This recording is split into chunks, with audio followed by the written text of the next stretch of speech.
ગઢડાના કેરાળા ગામે પિતૃઓના મોક્ષાર્થે શ્રીમદ ભાગવત સપ્તાહનો ભવ્ય પ્રારંભ। નમસ્કાર દર્શક મિત્રો, SS2 ન્યૂઝને સબસ્ક્રાઇબ કરો અને અમને ફેસબુક અને ઇન્સ્ટાગ્રામ પર ફોલો કરો। જોડાઓ। ભક્તિમય માહોલમાં નીકળી પોથીયાત્રા। ગઢડા તાલુકાના કેરાળા ગામે સમસ્ત ગ્રામજનો દ્વારા આકાશી મેલડી માતાના સાનિધ્યમાં પિતૃઓના મોક્ષાર્થે શ્રીમદ ભાગવત સપ્તાહ જ્ઞાનયજ્ઞનું ભવ્ય આયોજન કરવામાં આવ્યું છે। પાળિયાદના સુપ્રસિદ્ધ ધામ ઠાકર વિહળાનાથની અસીમ કૃપાથી આયોજિત આ 7 દિવસીય કથાના પ્રથમ દિવસે આજે ગામમાં ભક્તિસભર માહોલમાં પોથીયાત્રા કાઢવામાં આવી હતી। ધામધૂમથી નીકળી પોથીયાત્રા। કથાના પ્રારંભ પ્રસંગે કેરાળા ગામના સ્વયંસેવક ભનુભાઈ બોઘાભાઈ શીશાના નિવાસસ્થાનેથી શ્રીમદ ભાગવત ભગવાનની પોથીજીનું પ્રસ્થાન કરાવવામાં આવ્યું હતું।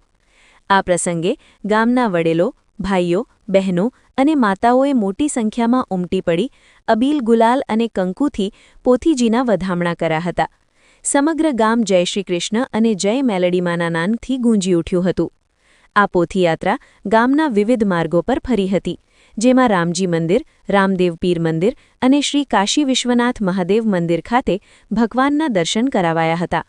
કાશી વિશ્વનાથ મહાદેવ મંદિરના પૂજારી શ્રી રામભારતી બાપુ દ્વારા પોથીયાત્રામાં જોડાયેલા તમામ ભાવિક ભક્તો માટે ઠંડા શરબતની સેવાનું સુંદર આયોજન કરવામાં આવ્યું હતું। વ્યાસપીઠ પરથી શાસ્ત્રીજી પીરસશે કથામૃત। ત્યારબાદ પોથીયાત્રા આકાશી મેલડી માતાના સાનિધ્યમાં પહોંચી હતી, જ્યાં વ્યાસપીઠ પર પોથીજીને પધરાવવામાં આવ્યા હતા। આ સપ્તાહ દરમિયાન જાણીતા વક્તા શાસ્ત્રી પ્રવીણભાઈ જોશી પોતાની મધુર વાણીમાં શ્રોતાઓને ભાગવત કથાનું રસપાન કરાવશે। કેરાળા ગામ સમસ્ત દ્વારા આયોજિત આ ધાર્મિક મહોત્સવને લઈને ગ્રામજનોમાં અનેરો ઉત્સાહ જોવા મળી રહ્યો છે। 7 દિવસ સુધી ચાલનારા આ જ્ઞાનયજ્ઞમાં પિતૃઓના મોક્ષાર્થે અને ગામની સુખ શાંતિ માટે વિવિધ પ્રસંગોની ઉજવણી કરવામાં આવશે। Bureau report, Mansukhwala, SS2 news, Gadhada.